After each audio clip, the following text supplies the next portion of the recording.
El 9 de agosto del año 48 a.C., en las llanuras de Tesalia, dos ejércitos se miraban a los ojos bajo un sol abrasador. 50.000 hombres armados hasta los dientes, las legiones más letales que el mundo antiguo había visto jamás, separados apenas por unos centenares de metros de tierra seca. En un lado, Cayo Julio César, el conquistador de las Galias, con menos soldados, pero con una determinación de hierro. En el otro, Cneo Pompeyo Magno, el campeón del Senado, respaldado por la maquinaria militar más grande reunida en décadas. Ambos habían sido amigos, aliados, conquistadores de naciones enteras. Ahora solo uno podría salir vivo de aquella llanura maldita. Lo que estaba en juego ese día no era simplemente el control de una provincia o el botín de una campaña. Era el alma misma de Roma, 500 años de república, el legado de los fundadores, el futuro de millones de personas desde Hispania hasta Egipto. Cada legionario que empuñaba su gladio sabía que aquella batalla sería recordada por los siglos. Los estandartes ondeaban al viento caliente, las águilas de plata brillaban cegadoras y el polvo comenzaba a levantarse bajo miles de sandalias claveteadas. El silencio previo al choque era ensordecedor, como si la tierra misma contuviera el aliento. Dos titanes a punto de colisionar, dos visiones de Roma irreconciliables, dos genios militares que habían aplastado a sus enemigos en todos los rincones del Mediterráneo. Pero en Farsalia solo uno podría triunfar, y cuando la sangre dejara de correr y el polvo se asentara sobre los cadáveres, el mundo romano ya nunca sería el mismo. La república agonizaba, y sobre su tumba se alzaría algo completamente nuevo. Capítulo 1. El camino hacia el abismo. A mediados del siglo I a.C., la República Romana atravesaba una de sus crisis más profundas y convulsas. Las instituciones tradicionales, aquellas que durante siglos habían sostenido el equilibrio del poder, se desmoronaban como un edificio carcomido por dentro. Las rivalidades políticas, las ambiciones desmedidas y las lealtades militares habían transformado Roma en un hervidero de tensiones insoportables. En este escenario de decadencia institucional, dos hombres colosos emergieron como protagonistas de un drama que habría de cambiar el curso de la historia: Cayo Julio César y Cneo Pompeyo Magno. Dos titanes que en otro tiempo aliados estaban destinados a enfrentarse en una guerra civil devastadora que conmocionaría al mundo antiguo hasta sus cimientos. La alianza entre César, Pompeyo y Marco Licinio Craso, conocida como el primer triunvirato, había dominado la política romana durante años. Este pacto secreto, sellado en el 59 a.C., permitió a estos tres hombres controlar la república al margen de las instituciones legítimas. César obtuvo el consulado y luego el gobierno de las Galias, donde forjó una máquina de guerra imparable que conquistó territorios inmensos y acumuló riquezas incalculables. Pompeyo, por su parte, había consolidado su reputación como el general más brillante de Roma, habiendo derrotado a piratas, sometido el Oriente y expandido las fronteras del poder romano hasta límites nunca vistos. Craso, el hombre más rico de Roma, aportaba el financiamiento necesario para mantener engrasada esta maquinaria de poder. Pero en el 53 a.C., Craso murió en la catastrófica batalla de Carras contra los partos, y con su muerte se rompió el delicado equilibrio que mantenía unido al triunvirato. La muerte de Julia, hija de César y esposa de Pompeyo, apenas un año antes había cortado el único lazo personal que ataba a estos dos colosos. Sin ese vínculo familiar, la rivalidad política y personal comenzó a envenenar rápidamente su relación. El Senado romano, dominado por la facción conservadora de los optimates, vio en esta fractura una oportunidad de oro para neutralizar a César, a quien consideraban una amenaza mortal para sus privilegios y para el orden republicano tradicional. Pompeyo, seducido por las promesas senatoriales y temeroso del creciente poder de su antiguo aliado, comenzó a distanciarse de César y a acercarse peligrosamente a la oligarquía senatorial. Los optimates, liderados por figuras como Catón el Joven y Marco Claudio Marcelo, trabajaron incansablemente para convencer a Pompeyo de que César representaba un peligro existencial para la República. Los juramentos de amistad, por tanto, eran papel mojado ante la sed de poder absoluto. César, mientras tanto, continuaba sus campañas en la Galia, sometiendo a las tribus rebeldes en batallas brutales y consolidando su dominio sobre territorios que duplicaban el tamaño de la propia Roma. Sus legiones veteranas le eran fanáticamente leales, no solo por sus victorias, sino por el botín generoso que compartía con ellas. Pero César sabía que su poder dependía del mando militar, y el Senado, instigado por sus enemigos, exigía que licenciara sus ejércitos y regresara a Roma como simple ciudadano, para enfrentar cargos por supuestas ilegalidades cometidas durante su consulado. Era una trampa evidente. Sin la protección de sus legiones, César quedaría indefenso ante sus enemigos políticos, que no dudarían en destruirlo mediante juicios amañados o incluso el asesinato. La tensión alcanzó su punto de ruptura en enero del 49 a.C., cuando el Senado, respaldado por Pompeyo, emitió el Senatus Consultum Ultimum, una declaración de emergencia que otorgaba poderes extraordinarios a los cónsules para defender la República. Fue entonces cuando César tomó la decisión más trascendental de su vida. El 10 de enero del 49 a.C., acompañado por una sola legión, la 13ª, César cruzó el río Rubicón, la frontera natural que separaba su provincia de la Galia Cisalpina, del territorio italiano propiamente dicho.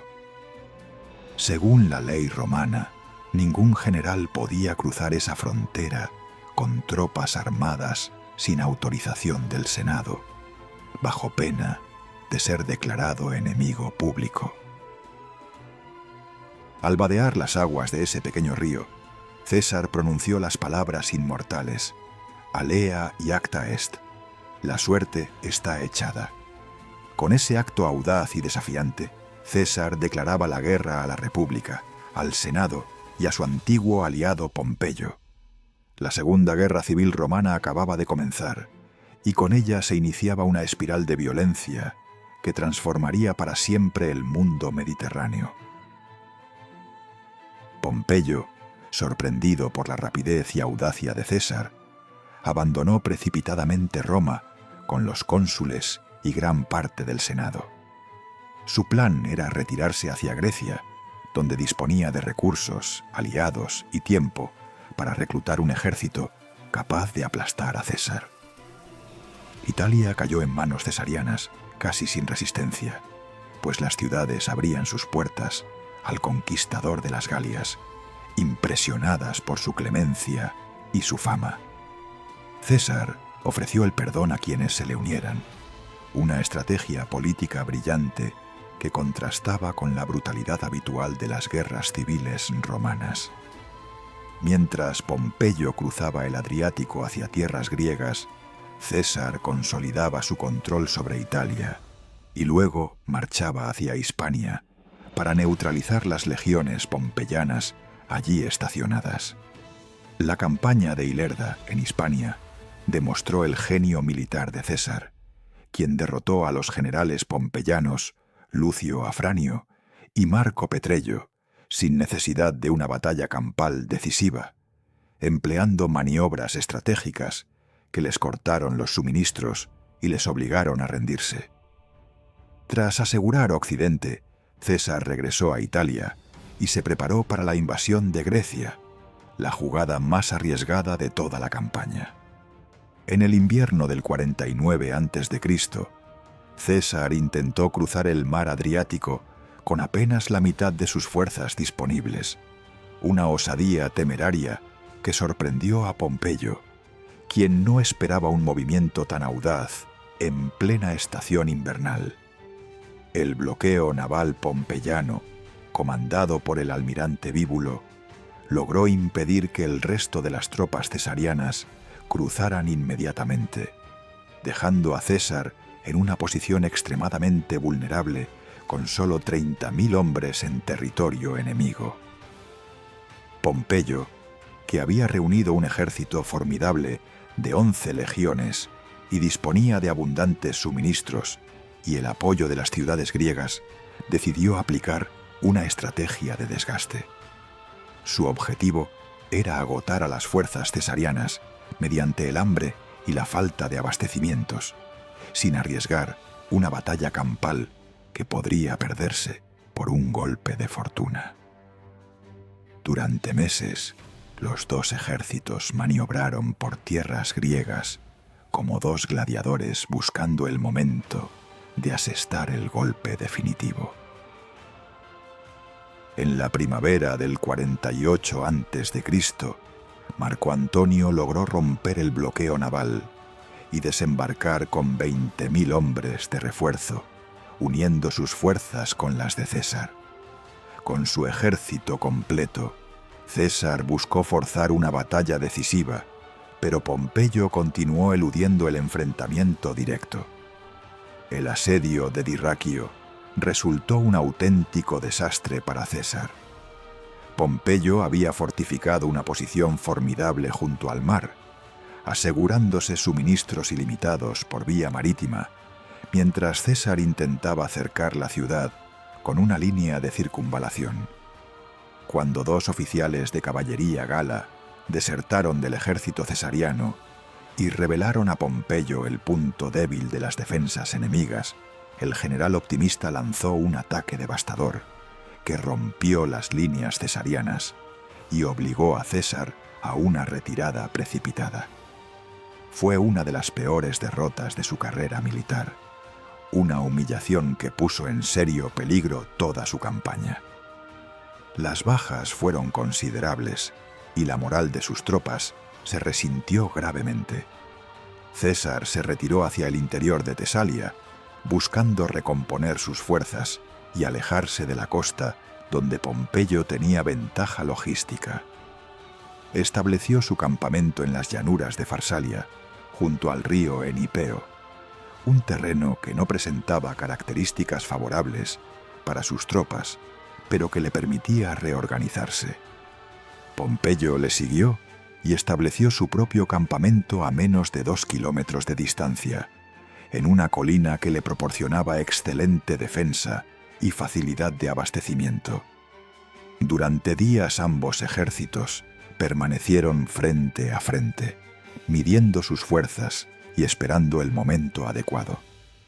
César deseaba desesperadamente una batalla decisiva que pudiera invertir su mala fortuna, mientras que Pompeyo prefería continuar con su estrategia de desgaste, consciente de que el tiempo y los recursos jugaban a su favor. Sin embargo, la presión política de los senadores presentes en su campamento comenzó a pesar sobre Pompeyo. Estos aristócratas optimates, impacientes por regresar a Roma y confiados en la superioridad numérica de sus fuerzas, exigían una victoria rápida y decisiva. Acusaban a Pompeyo de cobardía y de prolongar innecesariamente la guerra. Finalmente, contra su mejor juicio, y cediendo a estas presiones insoportables, Pompeyo aceptó presentar batalla. El 9 de agosto del 48 a.C., ambos ejércitos descenderían a las llanuras de Farsalia para resolver en un solo día el destino de la República Romana. Capítulo 2. Farsalia, el choque de titanes. El 9 de agosto del 48 a.C., las llanuras de Farsalia amanecieron bajo un sol abrasador que prometía convertir aquel día en uno de los más decisivos de la historia romana. Dos ejércitos, ambos romanos, ambos convencidos de luchar por la legitimidad y la gloria de la República, se preparaban para un enfrentamiento que sólo podía terminar con la destrucción de uno de ellos. César, con aproximadamente 21.000 infantes y 1.000 jinetes, se enfrentaba a una fuerza muy superior. Pompeyo comandaba cerca de 38.000 infantes y 7.000 jinetes. La diferencia numérica era aplastante, especialmente en caballería, donde Pompeyo gozaba de una ventaja de 7-1. Sin embargo, las legiones de César eran veteranas curtidas en años de sangrientas campañas en la Galia, mientras que las de Pompeyo estaban compuestas en su mayoría por reclutas inexpertos, con solo 2.000 veteranos dispersos entre las filas para estabilizar la moral de los novatos. Cediendo finalmente a las presiones de los senadores en su campamento, Pompeyo descendió de su posición defensiva en la colina y desplegó sus 11 legiones en la llanura. Organizó sus fuerzas siguiendo la tradicional formación romana de 3 líneas de combate, la triplex acies. En el ala derecha colocó a Lucio Afranio, en el centro a Quinto Cecilio Metelo Escipión y en el ala izquierda a Lucio Domicio Aenobarbo. Pompeyo mismo se situó en el ala izquierda, junto a Aenobarbo, porque allí había concentrado su caballería masiva bajo el mando de Tito Labieno, el antiguo lugarteniente de César, que había desertado y ahora ansiaba venganza contra su antiguo comandante. El plan de Pompeyo era simple pero devastador. Su abrumadora superioridad de caballería arrollaría el flanco derecho cesariano. Luego, envolvería por la retaguardia a las legiones enemigas, mientras éstas estuvieran trabadas en combate frontal con su infantería. Era una estrategia sólida que explotaba sus ventajas numéricas y que, en teoría, no debería fallar. César, observando las disposiciones enemigas desde su caballo, comprendió inmediatamente la amenaza mortal que representaba la caballería pompeyana. Su genio táctico brilló en ese momento crítico. Reorganizó discretamente su ejército, tomando 6 cohortes de la tercera línea de reserva y moviéndolas detrás de su ala derecha para formar una cuarta línea oblicua y oculta, invisible para los comandantes pompeyanos. Esta cuarta línea estaba compuesta por sus mejores soldados, veteranos escogidos, a quienes dio instrucciones muy específicas. Cuando la caballería enemiga cargara, no debían limitarse a lanzar sus jabalinas, sino que debían apuntar directamente a los rostros de los jinetes pompeyanos con movimientos de estocada hacia arriba. César conocía la psicología de la caballería aristocrática. Aquellos jóvenes nobles, más preocupados por su belleza y su posición social que por la gloria militar, huirían despavoridos ante la amenaza de recibir cicatrices desfigurantes en sus rostros. Era una apuesta psicológica audaz que dependía de explotar la vanidad humana en medio del caos de la batalla. Mientras cabalgaba a lo largo de toda la línea del frente, César pronunció una arenga motivadora que electrizó a sus hombres. Les recordó las innumerables victorias compartidas, las riquezas conquistadas juntos y el futuro glorioso que les esperaba si vencían ese día. Les dijo que luchaban no solo por él, sino por su propio honor y supervivencia, pues una derrota significaría el exterminio o la esclavitud. Sus legionarios, forjados en el fuego de incontables batallas, respondieron con un rugido ensordecedor de entusiasmo y lealtad. Finalmente, César tomó su posición en el ala derecha, junto a su 10ª legión, la más veterana y leal de todas sus fuerzas, comandada por Publio Cornelio Sila. Cuando las trompetas sonaron a través de la llanura, la batalla de Farsalia comenzó oficialmente, y con ella el destino de Roma quedó suspendido en el filo de la espada. Pompeyo había ordenado a su infantería que permaneciera estática y esperara el ataque enemigo, confiando en que los cesarianos se fatigarían con la carga y serían mejores blancos para los arqueros y honderos. Pero César demostró una vez más su capacidad de adaptación táctica. Las cohortes cesarianas iniciaron su avance, pero a mitad de camino, cuando notaron que el enemigo no se movía, se detuvieron espontáneamente, reordenaron sus filas y recuperaron el aliento. Este comportamiento, fruto de la disciplina y experiencia de veteranos que habían aprendido a pensar en el campo de batalla, sorprendió completamente a los pompeyanos. Tras esta pausa, las legiones de César reanudaron su avance, aceleraron al final de su aproximación, lanzaron sus jabalinas con precisión letal y chocaron contra las líneas enemigas con un estruendo de acero contra acero. El combate de infantería se convirtió inmediatamente en una carnicería brutal, con miles de hombres aplastados unos contra otros, apuñalándose, pisoteándose y muriendo en el polvo ensangrentado de Farsalia. Simultáneamente, en el flanco izquierdo cesariano, la caballería de Tito Labieno cargó con furia contra los reducidos jinetes de César.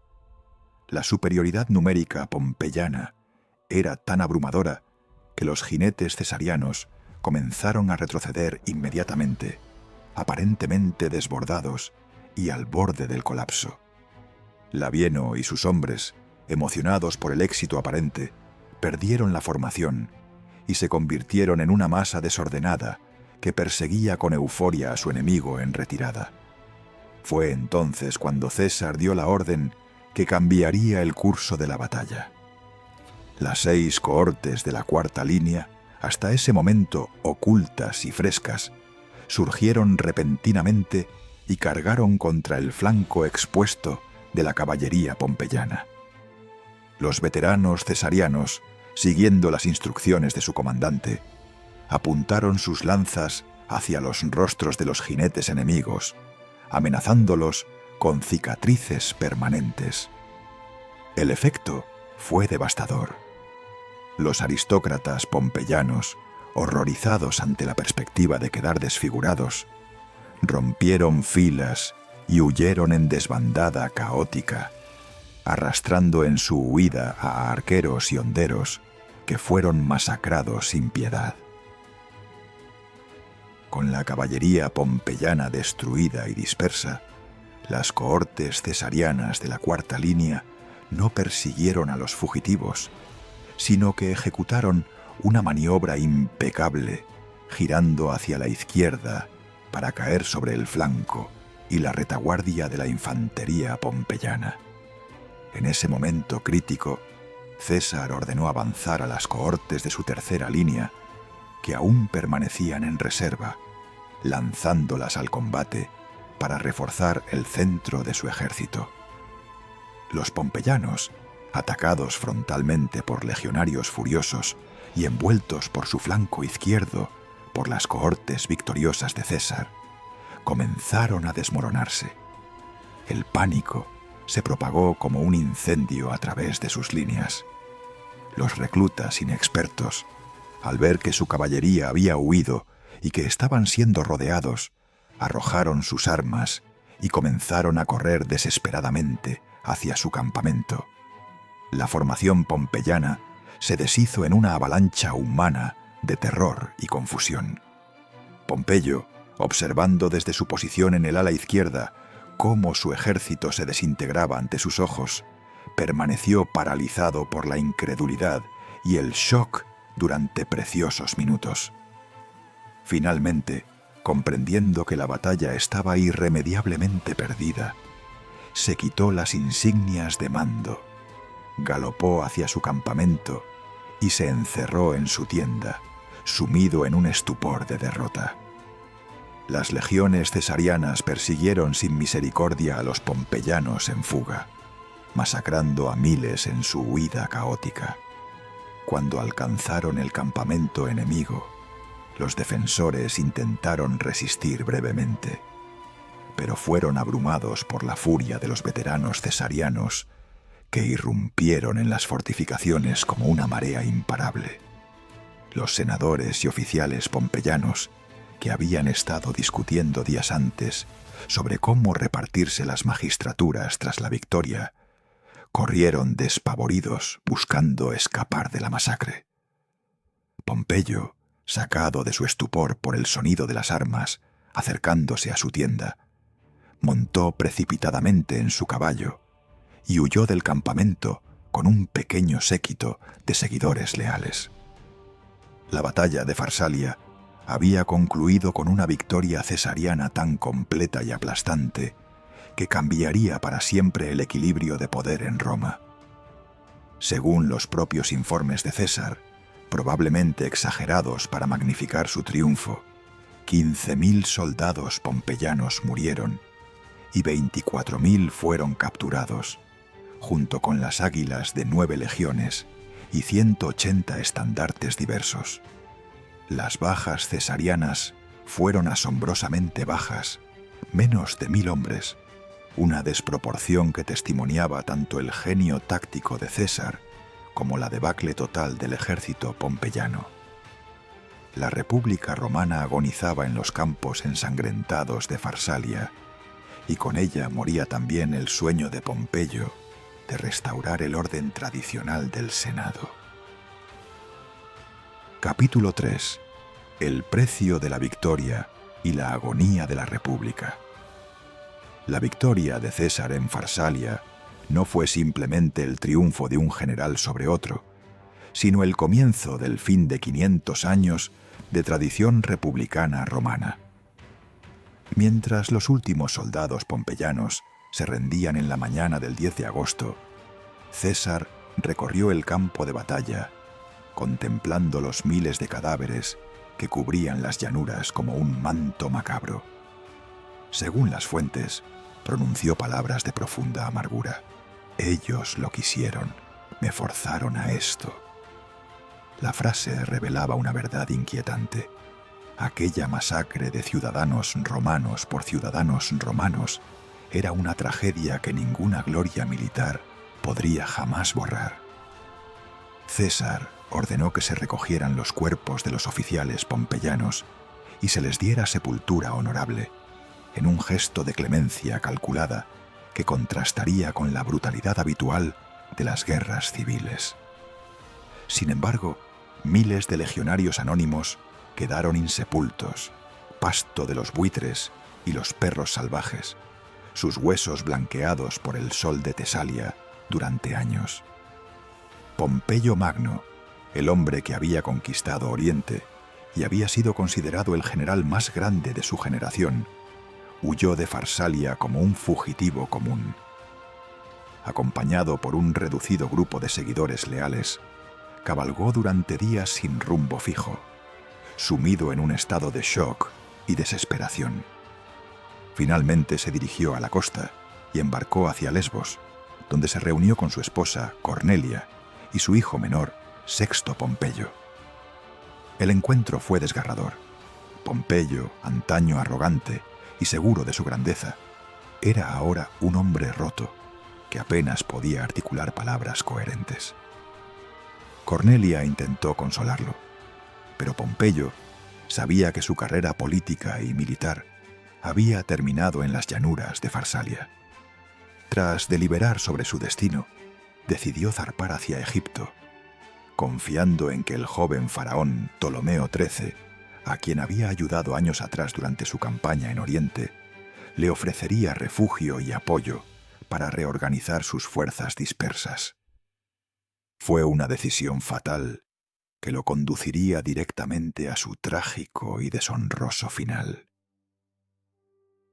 Cuando Pompeyo desembarcó frente a las costas de Pelusio el 28 de septiembre del 48 a.C., fue recibido por emisarios del faraón que le invitaron cordialmente a subir a una pequeña barca para ser escoltado a tierra.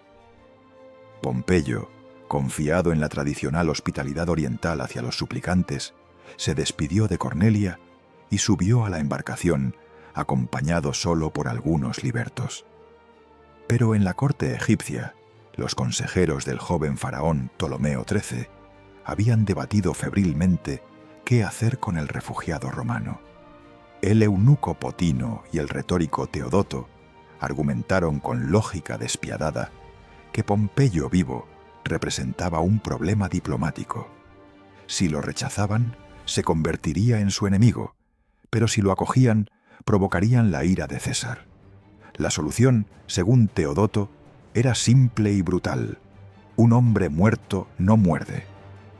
Así pues, cuando la barca alcanzó la orilla, Lucio Septimio, un antiguo oficial romano al servicio de Egipto, apuñaló a Pompeyo por la espalda, mientras otro sicario lo decapitaba.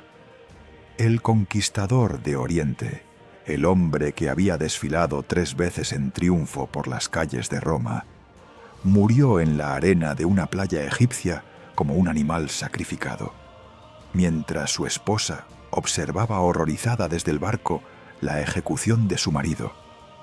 César, persiguiendo a su rival con solo 1000 hombres, llegó a Alejandría pocos días después del asesinato. Cuando Ptolomeo XIII le hizo entregar la cabeza embalsamada de Pompeyo y su anillo de sello como un regalo diplomático, César reaccionó con una mezcla de ira y lágrimas. Apartó el rostro de aquella reliquia macabra y lloró públicamente por su antiguo yerno y aliado, ordenando que se recuperara el cuerpo mutilado para darle un funeral digno. Algunos historiadores consideraron esta reacción pura teatralidad política, pero otros creyeron en la sinceridad de su dolor. Pompeyo y César habían sido amigos antes de ser enemigos, y la guerra civil había sido una tragedia impuesta por las circunstancias más que por odio personal. Lo que César no podía tolerar era la cobardía del asesinato. Pompeyo merecía morir, si acaso, con una espada en la mano, luchando contra sus enemigos, no apuñalado por la espalda por sicarios al servicio de un faraón adolescente. Los consejeros egipcios, que esperaban la gratitud de César, descubrieron con horror que habían cometido un error diplomático catastrófico que pronto les costaría muy caro. La estancia de César en Egipto se prolongó inesperadamente debido a su intervención en la guerra civil entre Ptolomeo XIII y su hermana mayor, Cleopatra VII. Fascinado por la inteligencia y el carisma de la joven reina de 21 años, César decidió apoyarla militarmente contra su hermano y los poderosos eunucos que controlaban la corte. Esta decisión lo enredó en la llamada Guerra Alejandrina, un conflicto sangriento que duró desde noviembre del 48 hasta marzo del 47 a.C.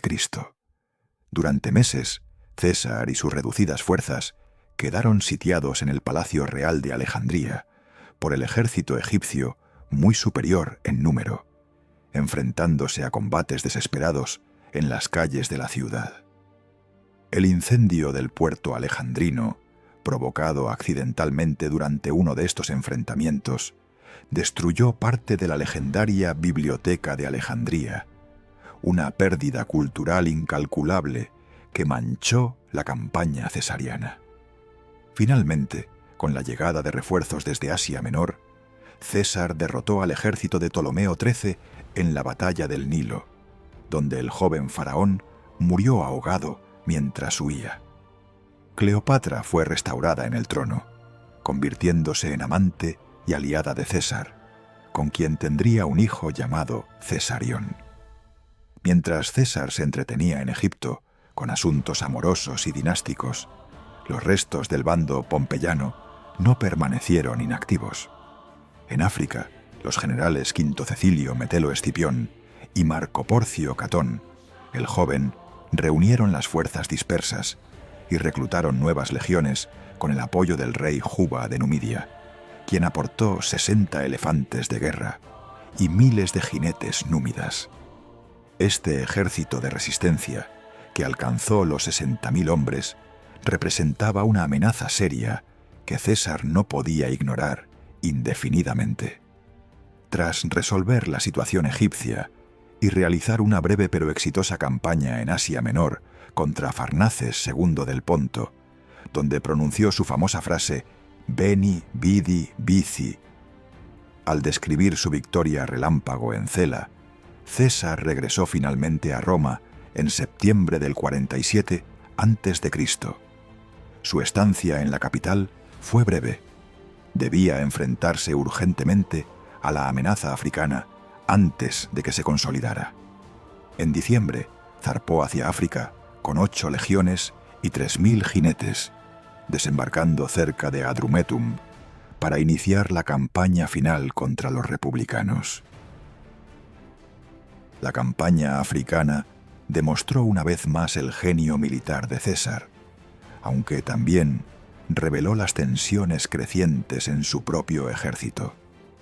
Sus veteranos, exhaustos tras años de guerra continua y descontentos por la demora en el pago de sus recompensas prometidas, se amotinaron brevemente exigiendo ser licenciados. César sofocó la rebelión con una mezcla de dureza y psicología magistral, dirigiéndose a los amotinados llamándolos ciudadanos en lugar de soldados, una palabra que implicaba su separación del ejército. El insulto implícito avergonzó a los legionarios, que suplicaron ser readmitidos en sus filas. La batalla decisiva tuvo lugar en Tapso, el 6 de abril del 46 a.C.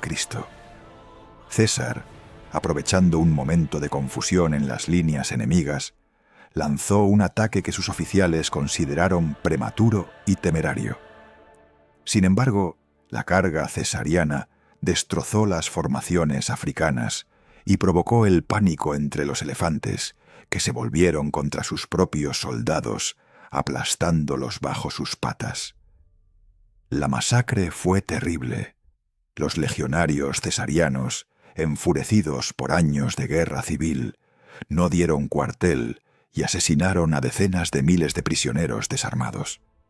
Metelo Escipión murió en el combate, mientras que Catón el joven, refugiado en Útica, se suicidó clavándose su espada antes que rendirse a César, convirtiéndose en el mártir republicano por excelencia. Pero la guerra civil aún no había terminado. Los hijos de Pompeyo, Cneo y Sexto reunieron los últimos restos de la resistencia senatorial en Hispania, reclutando 13 legiones y aprovechando el apoyo de las tribus locales descontentas con el dominio romano. César, a pesar de su edad avanzada y su cansancio evidente, marchó personalmente a Hispania en noviembre del 46 a.C. para enfrentar esta última amenaza. La campaña hispánica fue la más dura y sangrienta de toda la guerra civil. El 17 de marzo del 45 a.C., en las llanuras de Munda, César libró la batalla más desesperada de su carrera. Las legiones pompeyanas, compuestas mayoritariamente por veteranos que conocían las tácticas cesarianas, resistieron ferozmente cada embestida, y durante horas el resultado permaneció incierto.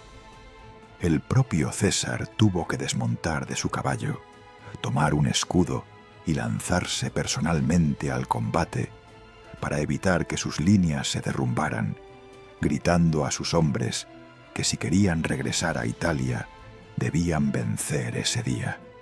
Finalmente, una carga de la caballería cesariana rompió el flanco pompeyano y la batalla se transformó en una carnicería donde murieron 30.000 soldados enemigos. Cneo Pompeyo fue capturado poco después y ejecutado, mientras que Sexto logró escapar, convirtiéndose en pirata y continuando la resistencia durante años. Munda fue la última gran batalla de la guerra civil, y con ella murió definitivamente la esperanza de restaurar la república tradicional. César regresó a Roma como amo indiscutible del mundo mediterráneo, acumulando poderes y honores que lo convertían en todo menos, en nombre, en un monarca absoluto. La República Romana había agonizado en Farsalia y ahora yacía definitivamente muerta, abriendo el camino inexorable hacia el imperio que transformaría para siempre la civilización occidental.